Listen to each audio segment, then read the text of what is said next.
Aku suka banget buku ini.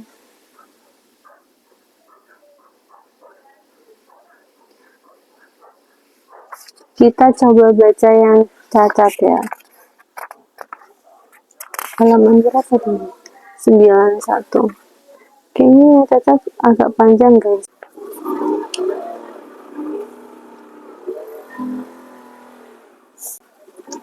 Cacat. Seorang pemikul air di India mempunyai 2 wadah air yang besar. Masing-masing wadah itu digantungkan pada kedua ujung kayu yang kemudian dipikul oleh si pemikul air. Salah satu wadah air itu retak, sedang wadah yang lain sempurna dan selalu berisi penuh, sejak dipikul dari sungai sampai ke tuan rumahnya. Adapun wadah yang retak hanya bisa membawa air separuh saja. Kejadian ini berlangsung selama 2 tahun.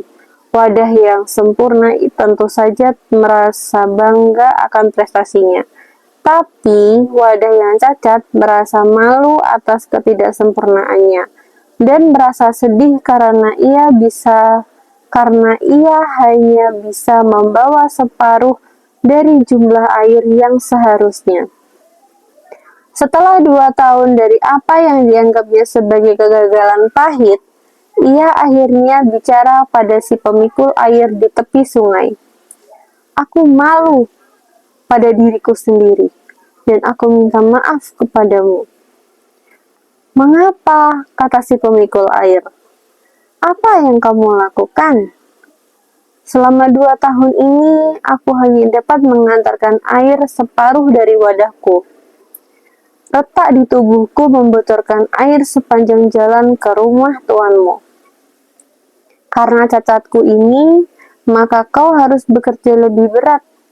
Kau tidak mendapatkan hasil sesuai jerih payahmu. Keluh wadah itu. Si pemikul air merasa kasihan kepada wadah yang cacat. Lalu dengan penuh haru ia berkata, dalam perjalanan ke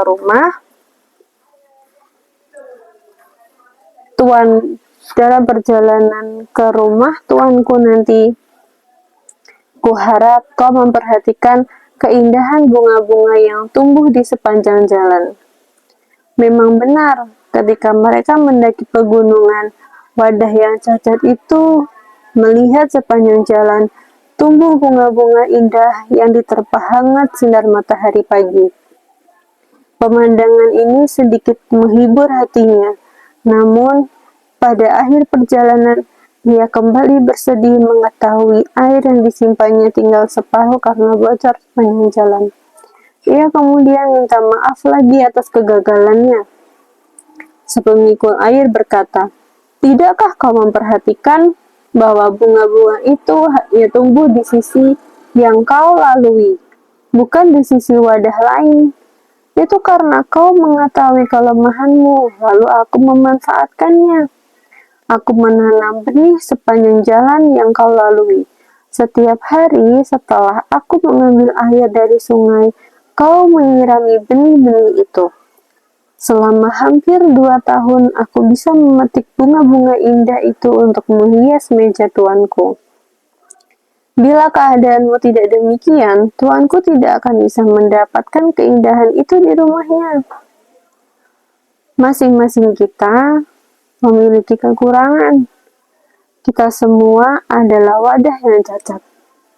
Tapi, jika kekhawatiran, kekurangan-kekurangan kita, jangan pula ingkari kelemahan-kelemahan itu.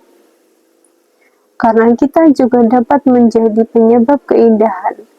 Ketahuilah, dalam kelemahan-kelemahan itu, justru kita menemukan kekuatan kita. Dalam banget, guys. Dulu aku baca itu gak nangis, karena aku dulu bacanya pas aku masih sehat, cuman meresapi maknanya gitu kan. Tapi sekarang aku baca itu rasanya pengen nangis.